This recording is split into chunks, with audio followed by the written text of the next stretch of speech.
Bismillahirrahmanirrahim. Assalamualaikum warahmatullahi wabarakatuh.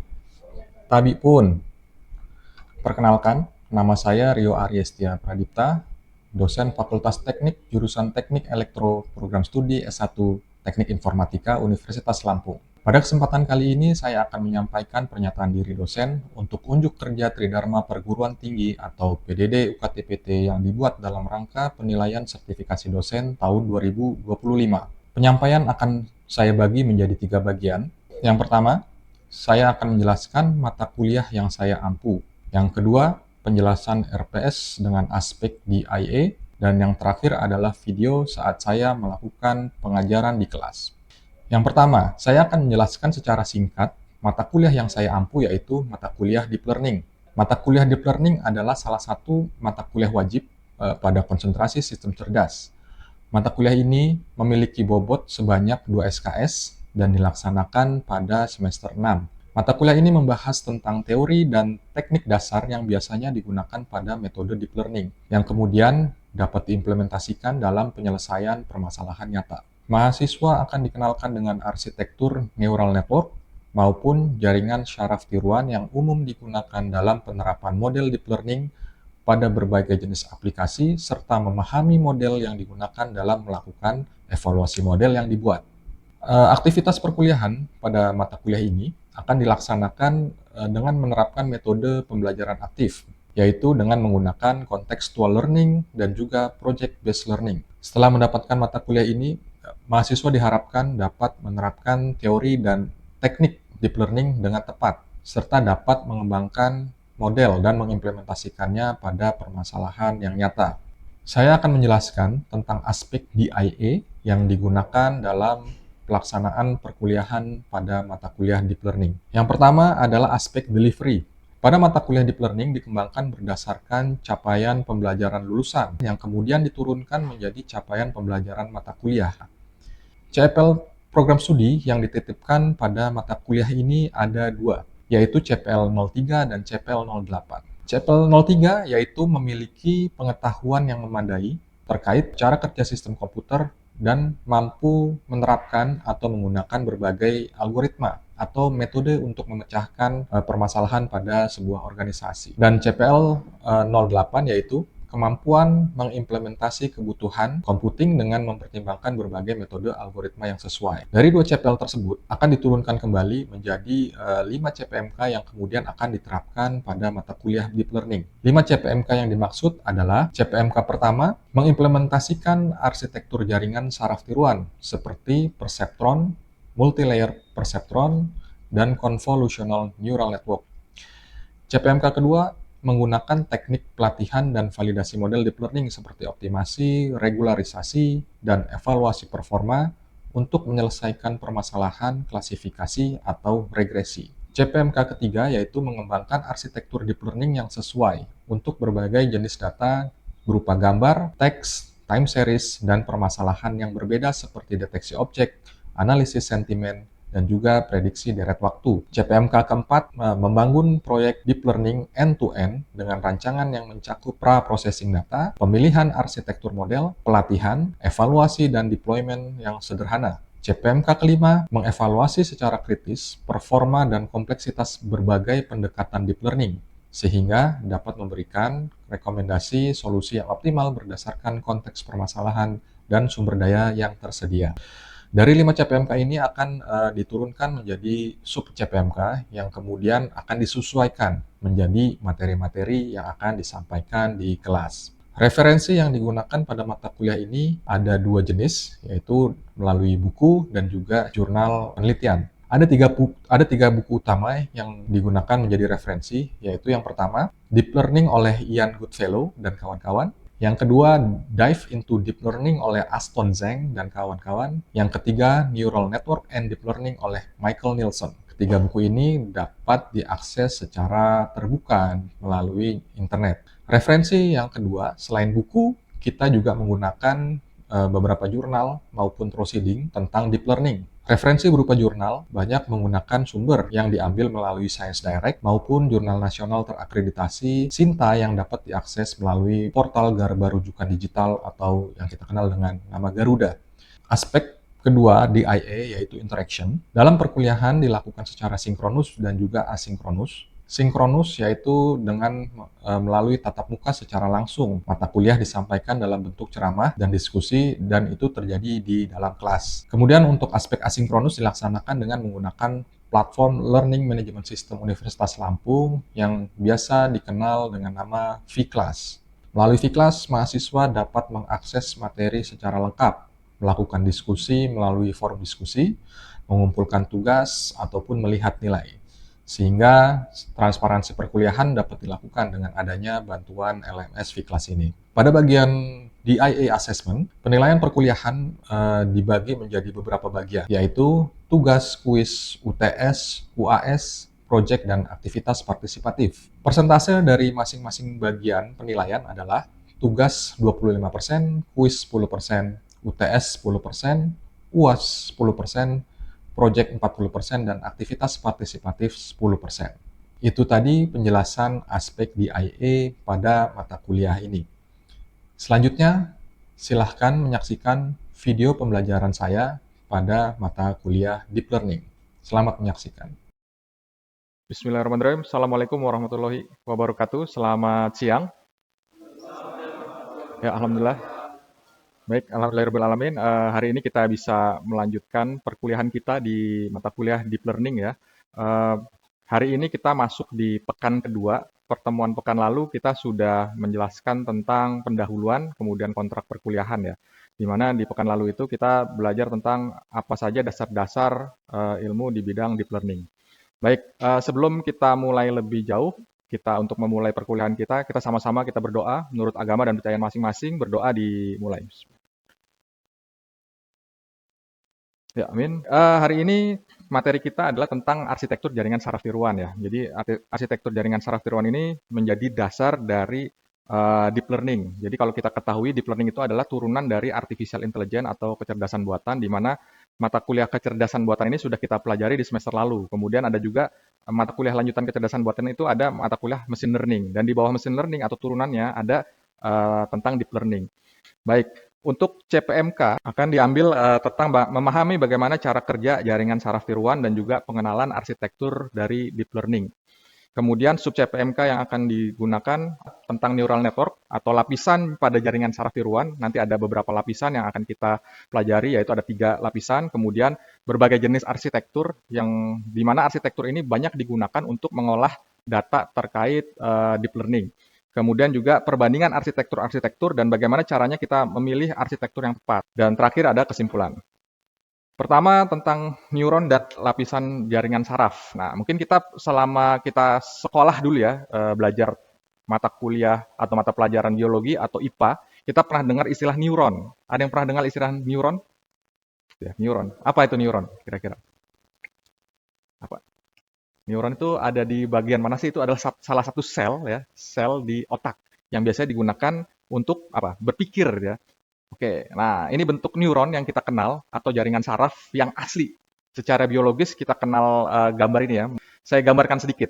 Jadi ini adalah neuron, salah satu sel otak yang ada di manusia gitu ya. Oke, kemampuan ini diimitasi atau dicontek oleh para peneliti di bidang AI untuk bisa menerapkan bagaimana komputer atau mesin bisa berpikir.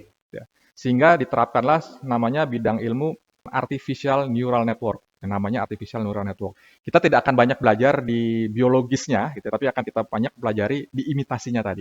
Oke, kemudian kalau diimitasikan atau dicontek tadi ya, dirubah dari neuron secara biologi atau kedokteran, di bidang AI seperti apa sih neuron itu dikenalnya? Jadi neuron itu digambarkan dalam bentuk node-node seperti ini ya. Jadi node-node ini adalah neuron gitu. Dan ini sebenarnya adalah arsitektur jaringan saraf buatan yang dimana setiap arsitektur ini terdiri dari beberapa lapis. Nanti kita pelajari juga ada beberapa lapis. Di sini ada lapisan input atau layer input, kemudian ada lapisan hidden, lapisan tersembunyi, yang terakhir lapisan output. Nah, lapisan hidden ini sebenarnya bukan hanya ada satu lapisan, tapi namanya hidden ya, tersembunyi. Jadi digambarkan, terkadang dia hanya gambar satu, tapi di dalamnya bisa berlapis-lapis, ya, berlapis-lapis. Gambarannya ibarat tadi, neuron manusia itu 86 miliar, sehingga di dalam artificial neural network pun akan ada banyak lapisan, akan ada banyak neuron di dalamnya. Gunanya untuk apa? Sama, untuk learning atau berpikir untuk pembelajaran. Sehingga ketika ada informasi dipelajari, kemudian dipelajari, dikeluarkan outputnya berupa bentuk-bentuk atau klasifikasi kategorikal gitu ya, sehingga kita bisa tahu dari informasi ini kategorinya apa, dari informasi ini insight-nya apa. Itu kurang lebih dasar dari arsitektur neural network. Kemudian tadi kita sudah disebutkan ada beberapa lapisan, ya. Ada 3 lapisan yang paling utama, yaitu lapisan input atau input layer, kemudian lapisan tersembunyi atau hidden layer, dan yang ketiga itu lapisan output. Ketiga-tiganya ini saling berhubung, ya, saling terhubung. Tadi kalau kita lihat gambarnya saling ada garis-garisnya, ya, itu saling terhubung dan itu akan membuat pola berpikir atau pola pembelajaran sehingga menghasilkan output yang tepat juga. Oke, kita bahas satu persatu apa yang dimaksud dengan lapisan input, apa yang dimaksud dengan lapisan tersembunyi ataupun lapisan output. Yang pertama, lapisan input. Ya, lapisan pertama ini adalah lapisan yang paling awal gitu ya, yang paling awal kalau di sini digambarkan oleh warna hijau di paling kiri. Jadi bisa horizontal, bisa vertikal, terkadang gambarnya jadi nggak terlalu berpengaruh gitu ya.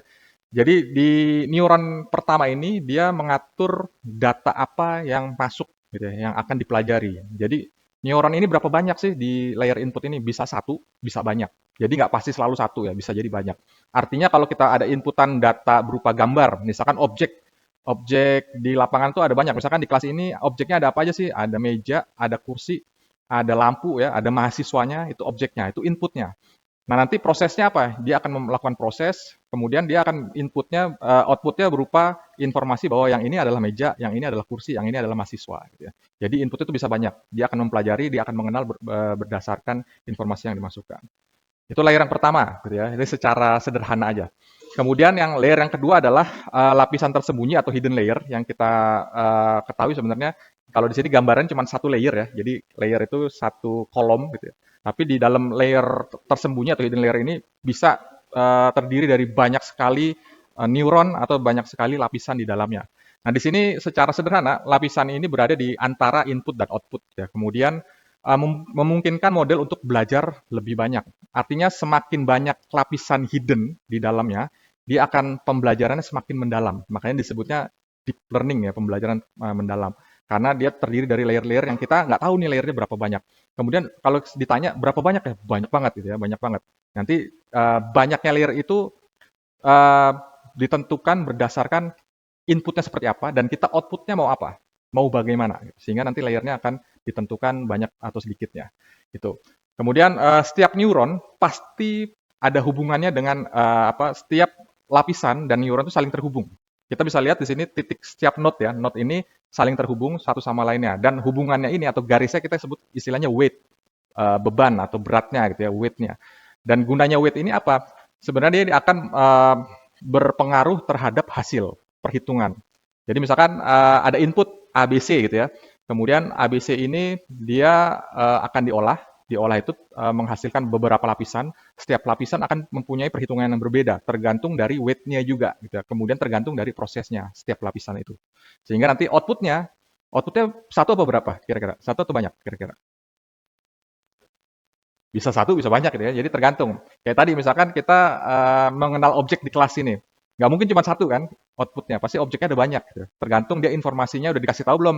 Kalau ini meja, ini kursi, ini komputer gitu. Kalau dia udah dikasih tahu bahwa ini adalah meja, ini komputer, dia akan mengenal semua. Mungkin kalau dia dikasih informasinya untuk belajar hanya untuk meja, mungkin dia kenalnya hanya meja aja. Jadi yang lain ini bukan benda, dianggap ruang kosong gitu kali ya. Nah, sehingga nanti proses ini yang menentukan outputnya itu ada satu, dua, tiga, atau seterusnya. Oke, nah ini lapisan output gitu ya. Dia menghasilkan output dari model yang jumlah ini tergantung pada jumlah kelas ya dalam si developernya atau si engineer-nya dia menentukan klasifikasinya, kategorinya mau ada berapa banyak gitu. Kayak misalkan di ruangan ini, ternyata klasifikasi yang kita bisa ketahui ada meja, ada kursi ya, dua itu aja gitu. Kalau misalkan ada meja, ada kursi, ada AC, ada lampu, semakin banyak gitu ya. Jadi dia akan bisa mengenal lebih banyak. Artinya kalau kita punya satu produk, dia bisa mengenal banyak sekali objek di depannya gitu ya. Ada satu kamera, alat gitu ya. Dia sudah ada deep learning-nya. Berarti dia informasinya sudah banyak dipelajari gitu. Artinya layernya akan semakin banyak juga. Nah, yang menarik Di sini ada fun fact gitu ya. Fun fact-nya statistik menunjukkan semakin dalam gitu ya. Kalau tadi kayaknya kesannya kalau semakin dalam, semakin banyak informasinya, semakin bagus gitu ya. Tapi ternyata semakin dalam lapisan tersembunyinya gitu ya, semakin kompleks pola yang dipelajari, ternyata ada resiko yang terjadi. Ada yang pernah dengar nama resikonya overfitting? Gitu ya. Ada istilah underfitting. Kalau underfitting itu biasanya kalau datanya terlalu sedikit. Kalau overfitting, datanya cukup banyak, tapi belajarnya terlalu sering di situ-situ aja. Gitu. Misalkan kita punya buku 5 gitu ya, itu kan udah banyak tuh ya. Tapi kita belajar di 5 buku itu aja. Terus 5 tahun kemudian kita nggak belajar lagi, belajar hanya di 5 buku itu aja. Jadi informasinya overfitting gitu ya. Jadi sehingga kita nggak tahu yang lain. Kalau dikasih informasi yang lain, kayaknya salah deh. Padahal itu informasi benar. Gitu. Tapi karena pengetahuannya hanya di 5 buku ini, sehingga terbatas. Makanya overfitting. Menurut Ian Goodfellow pada bukunya, ini terlalu general sehingga harusnya data itu selalu dilatih lagi. Oke, overfitting terjadi kalau model terlalu cocok dengan data pelatihan, termasuk menangkap noise. Nah, seharusnya noise dan fluktuasi ini dihilangkan gitu ya. Tapi ternyata karena datanya sama, kita nggak pernah kita anggap noise itu adalah suatu kebenaran gitu ya. Bahasa suatu kebenaran yang harus dipelajari terus-menerus sehingga datanya overfitting. Terlalu apa di sini terlalu sama, terlalu relevan. Sehingga kalau diuji dengan data yang baru, dia nggak akan kenal. Gitu ya. Mungkin pernah tahu ya gambarnya. Nah, ini overfitting. Model di AI itu harus dipelajari terus, harus diperbaharui, di learning terus ya, di learning supaya datanya bisa lebih bagus lagi dan lebih akurat. Oke, itu dasarnya. Kemudian selanjutnya, ada pertanyaan dulu? Ada yang ingin ditanyakan? Silakan. Jadi dulu malah udah mau tanya begini. Jadi seperti yang Bapak bilang tadi, overfitting ya Pak, itu karena selalu banyaknya data yang dilatih, benar ya Pak? Nah itu kira-kira ada nggak sih parameter biar si mesin ini itu nggak overfitting dan nggak underfitting, jadi pas loh gitu Pak. Kira-kira ada nggak parameter? Oke. Ya, mungkin saya sesuaikan lagi ya. Jadi bukan terlalu banyak data, tapi ada data, datanya banyak, pembelajarannya berulang-ulang, terlalu dalam, berulang-ulang, tapi datanya itu aja, gitu ya. Datanya itu aja. Mau datanya banyak, mau datanya sedikit, tapi datanya nggak berubah itu aja, gitu ya. Sehingga pembelajarannya berulang. Nah, sehingga tadi pertanyaannya gimana caranya mencegah overfitting itu terjadi? Sebenarnya banyak sekali cara. Yang paling mungkin kalau kita lihat tadi arsitektur ya, itu banyak sekali hubungan antara input dan output, gitu. Ada weight-nya, kemudian ada layer-layernya. Secara sederhana, secara teori, dikurangin layernya. Gitu. Artinya dikurangin pembelajarannya. Gitu.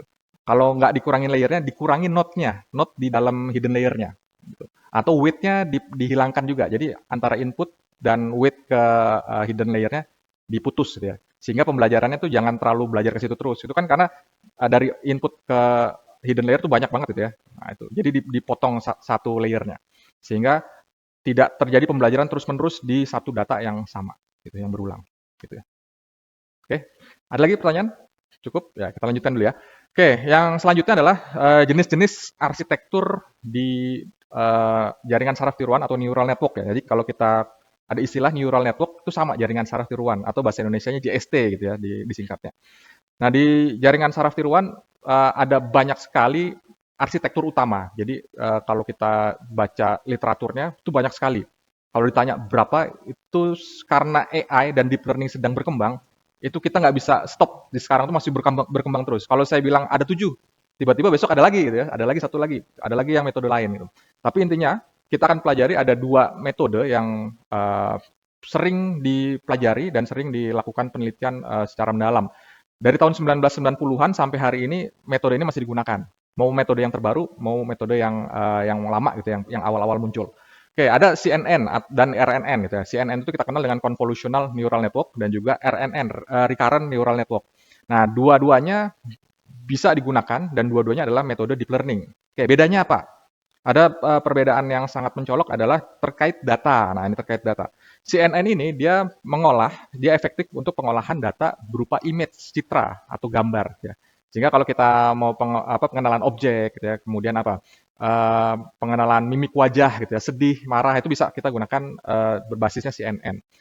Terus mungkin ada yang pernah dengar, kayaknya ada Pak arsitektur lain yang pengenalan image, objek dan lain-lain, tapi namanya bukan CNN. Bisa jadi itu juga CNN tapi turunannya. Nah, jadi ada arsitektur turunan. Ini arsitektur utamanya CNN. Gitu ya. Nah, CNN ini menggunakan namanya operasi konvolusi ya untuk mendeteksi fitur-fitur pada gambar. Ini fitur-fitur pada gambar nanti kita bisa pelajari itu ada banyak. Salah satunya ya sisi atau tepi, sudut dan tekstur.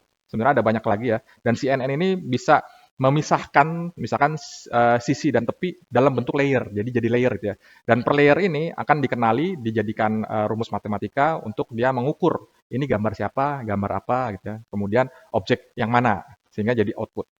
Dan ini masih banyak digunakan sampai hari ini ya dan tidak ditinggalkan. Mungkin nanti kalau ada yang mau melakukan penelitian atau skripsi di bidang deep learning akan banyak menggunakan arsitektur CNN.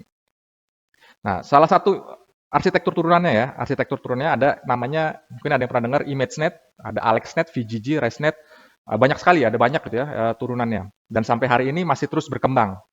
Kenapa kira-kira sih arsitektur ini terus berubah gitu ya? Apa? Ada yang punya pandangan kenapa arsitektur ini terus berubah, bertambah? Ada yang tahu kira-kira? Oke, pas gitu ya. Nah, kenapa? Karena image ini masih sedang dipelajari dan kayak kita nih manusia, kita mengenal gambar gitu ya dari posisi yang saat ini nih. Misalkan saya mengenal objek di sini kita kelihatan gitu kan. Oh ini kelas, ada barang-barangnya. Tapi kalau kita misalkan dari sini plong gitu ya keluar, kita ngeliat ke Mastek gitu ya, itu kan jauh banget gitu ya. Mengenal objeknya tuh ini di Mastek itu ada apa? Sehingga nanti butuh algoritma-algoritma lain yang dia bisa mengenali objek-objek yang mungkin posisinya jauh, mungkin cahayanya kurang. Nah, sehingga satu arsitektur tuh nggak cukup, bahasanya satu arsitektur itu nggak cukup, belum cukup pada saat ini untuk bisa mengenali seluruh objek yang ada atau yang dikenali oleh manusia, sehingga dia bisa diterapkan pada mesin atau komputasi, gitu. Sehingga akan banyak sekali turunannya. Nah, salah satunya di CNN ini yang paling terkenal ya AlexNet, VGG, dan ResNet. Nanti bisa dicari, ada banyak lagi arsitektur turunannya. Itu yang pertama, CNN atau Convolutional Neural Network. Yang kedua, Recurrent Neural Network, gitu ya. Ini perbedaannya kalau CNN tadi untuk data berupa image atau citra atau gambar, gitu ya. Kalau di RNN ini banyak untuk menangani data sekuensial atau data yang berurutan. Data yang berurutan itu biasanya data bentuknya seperti apa sih? Teks atau time series. Tahu time series? Data, misalkan kalian tarik data dari sensor jam 00, detik 1, detik 2, detik 3 itu time series datanya gitu ya. Data suhu udara misalkan ya. Suhu udara jam 00, detik pertama misalkan 25 derajat. Nanti di jam 5 berubah gitu ya dan seterusnya. Jadi dia berubah. Itu namanya data time series. Nah, data yang seperti itu bisa dikelola dengan mudah oleh si RNN. Karena RNN ini seakan-akan dia punya memori mengingat data-data yang sudah lewat gitu. Jadi itu kelebihannya salah satunya. Dan tapi kelebihannya itu punya kekurangan juga ya. Nah, sehingga nanti ada turunannya itu sebenarnya ada namanya LSTM. LSTM itu arsitektur turunan dari RNN yang banyak digunakan pada saat ini. Jadi LSTM dan GRU ini dia seakan-akan sebuah algoritma atau sebuah model bisa mengingat data yang jangka panjang, data yang time series tadi. Sehingga nanti bisa diolah, kita bisa temukan klasterisasi atau klasifikasi dari data yang kita punya. Dan LSTM ini yang paling sering digunakan dan masih banyak penelitian-penelitian bisa dikembangkan dengan turunan dari RNN ini. Oke. Nah, tadi saya bilang bahwa di luar itu arsitektur itu sangat banyak, gitu ya, banyak sekali. Sehingga pemilihannya berdasarkan apa sih? Nah, kalau kita mau pilih arsitektur yang tepat, sebenarnya paling mudah parameternya ada di 4 hal ini. Yang pertama tipe data, kemudian tugas apa yang ingin kita berikan, kemudian output yang seperti apa, kemudian ada sumber daya komputasi yang kita punya. Misalkan kita punya komputasinya berupa komputer, berarti terbatas gitu ya. Kalau misalkan kita punya Edge AI sekarang, Edge AI itu kayak mikro controller, mikroprosesor gitu ya, yang dia bisa mengolah data-data AI. Sekarang kita kenal istilah peralatan namanya Jetson Nano. Jetson Nano itu buatannya si Nvidia untuk mengolah namanya Edge AI. Jadi AI dikelola bukan di server, tapi di ujung, makanya disebutnya edge, di perorangan gitu ya, di ujung-ujungnya. Nah, sehingga komputasinya mungkin kecil, sehingga nanti arsitekturnya beda lagi. Jadi arsitektur yang kita pakai di komputer yang speknya bagus dengan komputer yang speknya biasa-biasa saja itu akan beda algoritma. Itu yang menyebabkan algoritma itu banyak sekali. Dan juga interpretabilitas. Nah, gambarannya gitu ya, kita mungkin tidak terlalu mempelajari secara mendalam. Gambarannya kurang lebih seperti ini ya. Banyak sekali algoritma arsitektur dari deep learning yang bisa kita gunakan. Gitu. Oke, mungkin ada pertanyaan? Silakan. Ya.